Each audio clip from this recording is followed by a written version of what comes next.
the best in the country who we feature on a weekly basis come college and pro football season. Phil, good to see you, old friend. Well, same here, Bruce. Good. Thank you for having me on today. Oh, always. It is such a delight to just hear you spew forth all of your expertise. We are excited because this is the time of the year to start looking ahead to the college football season. Before we start dissecting all the conferences and the teams, what did you make of the whole realignment fiasco, mostly with the Pac-10 and the Big Ten, but the poor Big 12 stuck right in the middle? Wow, that was something. And, at one point I thought we were going to hit 4 16-team super conferences, Texas in the Pac-10, the Big Ten would have got Notre Dame, the SEC would have got Miami of Florida, Florida State.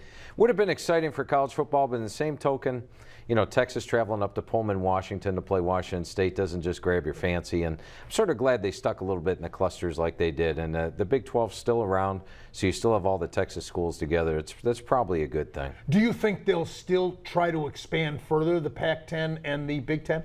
I think the only way the Big Ten expands is if Notre Dame becomes available. And I think Notre Dame is very comfortable with where they are. They made numerous statements saying we want to be an independent, play all their other sports in Big East football. If they're able to maintain that, which I think they will, I think they're out of range for the Big Ten to get them, and then there's no real reason for the Big Ten to bring in teams like Missouri, Maryland, or Rutgers. That would just water down the payouts. They wanted Rutgers because of that New York audience, though. Yes, and New York is not a big college football town, though. I used to do an article for the New York Daily News, and I would always try to get in 7 college football games and be like, look, just do the NFL. We'll put in 2 college football games. And I'm like, well, my expertise is college. Like, nobody here in New York cares about college football, Phil. Just give us the NFL. So I don't think New York is a big college football city. Well, it certainly threatened the Big 12 big time. Does this mean that they have to form their own television network, or will a Texas and or an Oklahoma form their own? That's what they're going for. And Texas wanted the Big 12 to say you can form your own conference or television thing, and that's what they're going to do. And they, of course, got the bulk of the payouts from Nebraska and Colorado leaving. All that money's going to Texas and Oklahoma. Kansas State not going to see any of it. So they've placated the big boys. Kansas, Iowa State, Kansas State, they're just happy to be in the Big 12 still after what they were faced with had they disbanded. So I think for the moment it's going to work out okay. You know what I speculated with the fans, Phil, if all of that if they would have expanded the Pac-10 to 16, Big 10 to 16, and the Big 12 would have been left with a few teams.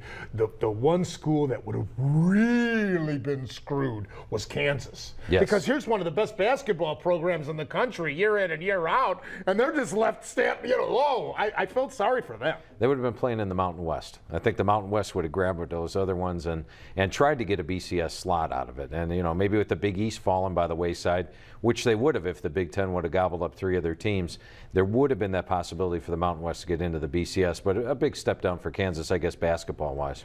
Certainly, to conclude on this topic, as far as the Pac-10 is concerned, it's not so much Colorado, for football purposes now, Phil, strictly for football purposes. It's Utah. Utah's developed into such a great football program. Yeah, they have. And, a couple of BCS Bowl appearances like they had. And Utah, I love the situation they're in. They're stepping into the Pac-10 when USC is going to go through a 3 or 4 year rebuilding year. It used to be in the Pac-10. You have to get past USC. They dominate recruiting. They dominate the games on the field. Now Utah's stepping in with a chance to win the Pac-10 in the first couple of years. So I know they have to be excited. And they've actually been flirting with Colorado for about 10 years now. I've got Boulder newspapers for 10 years flirting with the Pac-10, so they're happy to be there. They feel it's a little bit better fit for them. So I know this is more of a topic for next year at this time, but lastly, these conferences are going to have to change their names. Big Ten will not. Big Ten will stay Big Ten, and they're happy with it. It's branded, and every time they put out a news release, it's TEN. They do not have the number 10 in there. They are going to stay the Big Ten. Now, the Big 12, I think, will probably change to something else. But they're going to have 10. That's right. The Big 12 will have 10. The Big 10 will have 12. But the Big Ten, I think, is branded with the Big Ten. It's been that way for the longest time. They're not going to change. They haven't changed with 11 teams for, since the early 90s. Well, what's the Big 12? They're going to have 10 teams. So what are we going to have, a Big Ten A, Big Ten B, asterisk? I don't think that. I think the Big 12 might change to something like Texas, or I don't know what they would call it, but it wouldn't be big anymore, I don't think. Next year. Question for next year. Phil Steele, of course, with his publication, The College Football Preview, and it's out and available available. Let's get that out here into the fans. Yeah, it's available at all the newsstands, even Walmart's this year. Every single Walmart has them. And, you know, really I feel the magazine is 3 to 4 times the amount of information as any other magazine out there. It's like getting 120 different media guides rolled into one. And the great thing is when you flip to a page, it's quick, easy reference. You know exactly where to find the starting left tackle for any team. You don't have to hunt through things. If you had 120 media guides on your desk, you'd never find it. You want to know a score from 3 years ago, you know exactly where to look. You want to know who the top rusher was last year, whether he's coming back or not, you know exactly where to look. So it's an easy reference tool, like having 120 media guides all at your fingertips. Let's get these conferences out of the way real quickly here in this first segment, Phil. The Mountain West, TCU still the team to beat? I tell you what, when you watch TCU on the football field, watch their defense. They have the size, speed of an SEC or Big 12 defense, and they play that way. They've got a lot of talented players, and the big thing about TCU this year, the bulk of the team returns from last year. And keep in mind, last year when TCU was watching a game between Texas and Nebraska, had they missed that field goal, had the ball gone out of bounds, TCU would have been in the title game last year playing Alabama. That's how it would have shaken out. So they were that close to being in the title game. Now, I think they had a little letdown. They were thinking title game.